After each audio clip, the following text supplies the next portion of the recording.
Zdravo, dragi moji ljudi, ovdje je vaš Gastarbajter sa kanala Gastarbajter, to je onaj tip iz Njemačke koji savjetuje o životu u Njemačkoj, pronalaženju posla i zakonima i uslovima koji dolaze u buduće u novoj 2020. godini.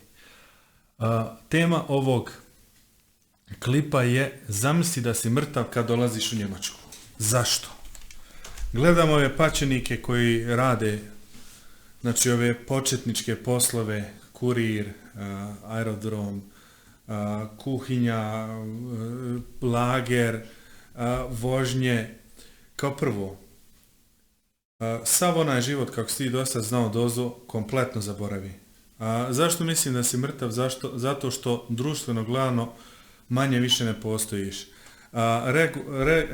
Regularan život znači da ti ležeš u 10 u krevet i budiš se u 6 ili 7 ne postoji. Zašto? Ljudi rade smjene, ljudi ne znaju više za normalan dan, za normalan tog dana, imaju puno noćnih smjena, imaju puno nekih smjena koji polaze, šta ja znam, u 3 sata popodne pa idu do 12 u noći kao recimo na bandu. Ili imate poslove na aerodromu kad radiš recimo do 1-2 u noći, ona fataš ili zadnji espan ili moliš Boga da ima uopšte espan ili gledaš kako ćeš se izvući od aerodroma koji je 40 km gore sjeverno od Minhena, kako ćeš se vratiti u grad ili tu gdje spavaš ili živiš.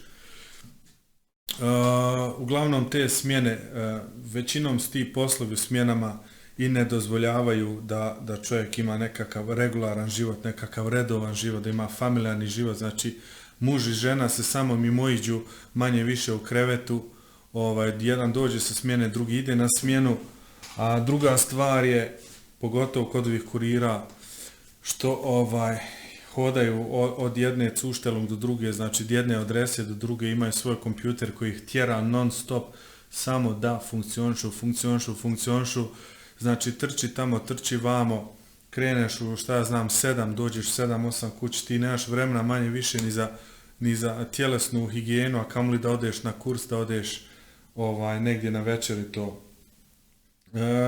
Druga stvar su međuljudski odnosi, znači onaj način razgovora kakav vi znate, gdje se priča po pola sata, sat vremena, objašnjava nešto, zato ovdje manje više niko više nema vremena.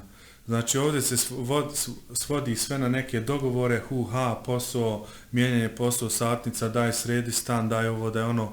To su u suštini 90% neki interesi, klasično druženje, kako znate kod nas, gdje imate neko veliko društvo, 10, 11, 12 momaka koji se nađu negdje na fudbalu, to ne postoji. Znači, to se svede ovdje, ako niste baš organizovani u nekim crkvama, međusima, idete na neke mise, i to na neke džume petkom gdje se svi odjednom sastanu na jednom mjestu, ali to ne znači da su ti ljudi sve neki prijatelji. Znači, komunikacija između ljudi i druženje padne na nivo 0. Znači, red dana je totalno neredovan, znači normalan život zaboravite, normalno druženje zaboravite, treće hrana kad dođete dok se naviknete, ovo je ovdje puno prerađeno, industrijski, jako malo domaćih stvari možete naći, jako je teško naći domaće stvari, znači čak ovo što oni prodaju kao bio jaja, to je samo bio hrana, znači kokoš se hrane biološkom, organskom hranom, ali pitaj Boga u kakvim uslovima tu oni žive, kakve kokoši, da li su neke hibridne, holandske, one što je Vučić do Lidlu prodavao, ili su neke, kako se zove, znači domaća hrana, domaća krava, ko što kod nas imate neke sorte, recimo moj drug u Sarajevu ide ekstra u Hrastnicu, tamo gdje žena ima neke endemske sorte krava još, gdje nisu neke ne holandske što daju 80-90 litara na dan, nego neke te klasične sorte, isto tako je teško naći neke klasične sorte jabuka ili paradajza koje nisu iz Holandije, tamo picobello uniformisane da izgledaju sve super, a da imaju što manje, sve manje vitamina i zdravlja u sebi. Znači to su ti neki aspekti na koji način želim da pripremim ljude da kad dođu da zamisli da su mrtvi. Znači to je najbolje. Evo recimo baš pričam sad sa jednim prijateljom, tipkam o načinu komunikacije Balkanaca I sad uvijek kad ti kreneš god sa nekim Balkancima, bilo šta, privatni poslovi, no, kad to dođe do svađe, zato što se to uveličava, ubace neki tračevi, neki neistine, ovo ono. Ja njemu kažem, samo zamisli, najbolje zamisli da si Švabo. Švabo je znači emocionalno mrtav čovjek, u njemu nema nikakvog života, nikakve emocije, humora, ljubavi, ovo ono, on je mrtav, on sam funkcioniše. Ja kažem, najbolje prijatelju moj, zamisli da si Švabo, ubij sve u sebi i što prije skontaš da si Švaba, a što prije ubiješ Balkanca u sebi, to će biti ovdje sretniji. Znači, ubite sve vrste emocija, gledajte sve samo striktno poslovno, sve striktno, znači fokusirano na funkcionisanje u okviru posla i u okviru, znači, da ste jedan točkić u nekom getribu i da funkcionišete. To vam je najzdravije. Ako vi probate biti emocionalni, probate se nervirati, recimo što nešto na poslu nije ovako, nije onako, da li se to nekako može optimirati, ako se budete bavili tim koliko smisla ima taj posao koji vi radite ili koliko kapaciteta vašeg mozga i vaše fizičke spremnosti vi koristite na tom poslu, to će sve dovesti što prije do neke depresije i do neke nesreće. Znači, gledajte samo da je to što radite sad na početku primjerno, znači za neko vrijeme i da ćete onda nakon toga tražiti nešto bolje i bolje. Znači, cilj u kapitalizmu u ovom društvu uvijek da se poboljšavate, ne da se samo poboljšavate po plati, što većina ljudi gleda, nego da se... Ko izmislio je Samsung? Nego da se poboljšavate što se tiče, znači, da vaš kapacitet, vaše kvalifikacije maksimalno iskorištavate. Pare dolaze same sa sobom, znači što budete na većoj poziciji, to će vam veća primanja biti.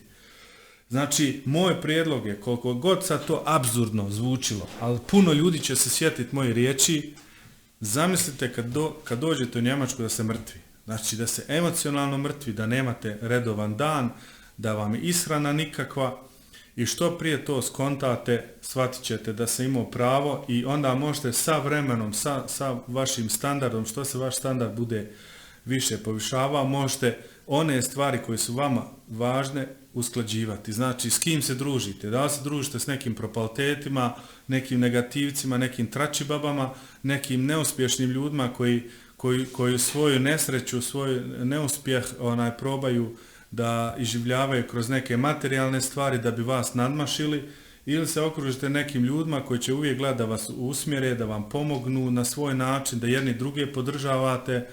Ja kažem, bolje ti je ovoliko, znači 5 kvalitetnih prijatelja nego 100 nekih tamo poznanstava i Facebook friendova i to. Mislim, to je, kaže vam gastarbajter čovjek koji je i prije ove svoje akcije na YouTube imao, znači, pun šešir prijatelja na Facebooku i širom svijeta je tako. Znači, bolje vam je 5 kvalitetnih ljudi nego neka hrpa tamo svakakvih ljudi koji se tobože zovu prijatelj, koji ćete u suštini upoznati tek onda kad budete u bedu, kad budete u problema, tad ćete vidjeti ko vam je pravi prijatelj, ali sami imate dovoljno svoje iskustva da znate šta mislim da imam pravo.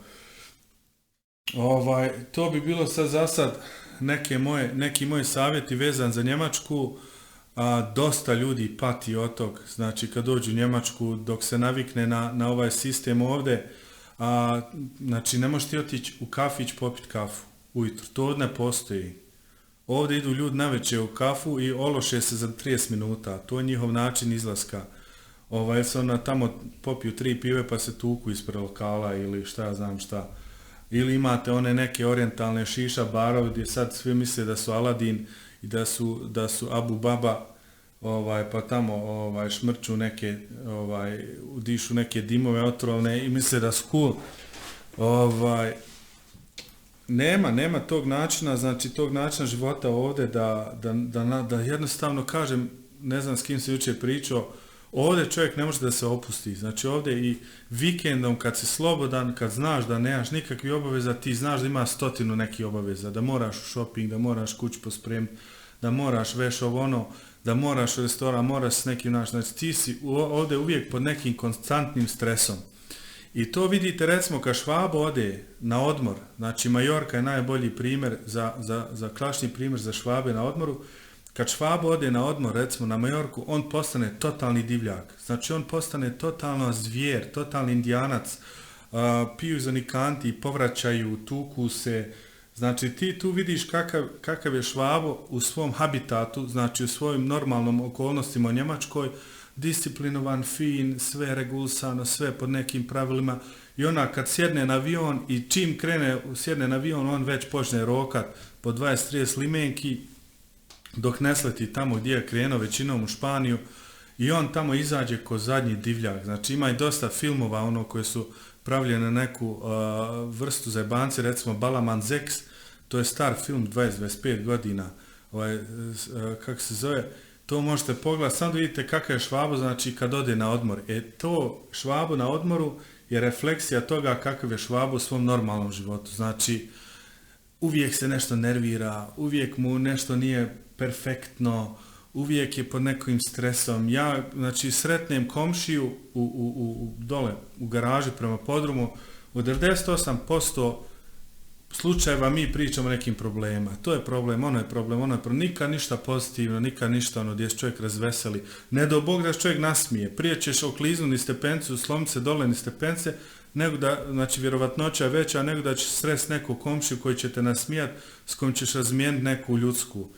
Znači, savjet sa strane vašeg gastarbajtera koji je 30 godina ovdje, ubijte Balkanca u sebi što prije, postanite hladnokrvni Švabo, znači postanite emocionalni mrtvac i što prije to skontate, to ćete biti sretniji. Nađite sebi kvalitetno društvo, probajte se koliko toliko organski da hranite, ima i neke mogućnosti, neki ljudi dovlači odozdo meso i ovo i ono, ima milion nekih varijanti, ali uglavnom što se prije pomirite s tim da ovdje je život totalno drugačiji, da ovdje je život, definicija života je totalno drugačija. Znači Švabo gleda tu riječ berufung, znači da je samo stvoren tu da nešto radi, da nešto stvara, ko da to dolazi od Boga, ovo ono. Znači život kao život kod nas na Balkanu, koji sad svi mrze, koji sad sve kažu da je dole krš, da je dole sve propalo, da dole više ništa ne valja, da samo treba ići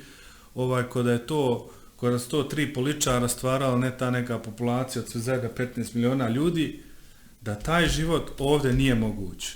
Ta vrsta života ovdje zaboravite, ovdje funkcionišete, ovdje ste roboti, pogotovo na početku s ovim početničkim poslovima, od fabrike, od produkcije, od lagera, od dostave, o bilo čemu, u nekim restoranima, to je samo čisto gasi mozak, funkcioniši, gasi srce, funkcioniši, gasi emocije, funkcioniši.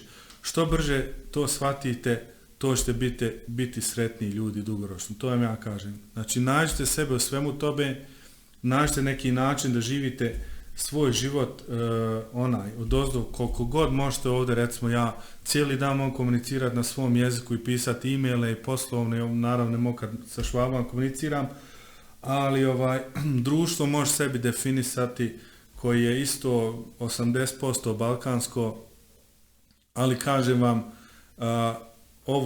sve ono što ste vi zamislili da može biti Njemačka, tako je i zna biti 3 put gore. Budite svjesni toga i što se tiče smještaja, i što se tiče hrane, i što se tiče poslova. Vi vidite samo onaj komad papira, to je za vas ugovor, ali vi zaboravite da je iza tog ugovora teški posao, prekosatni, noćne smjene, gdje tebe nema godinu, 2, 3, nigdje na mapi. Znači nemate dok nekad ne krene živjeti svoj život.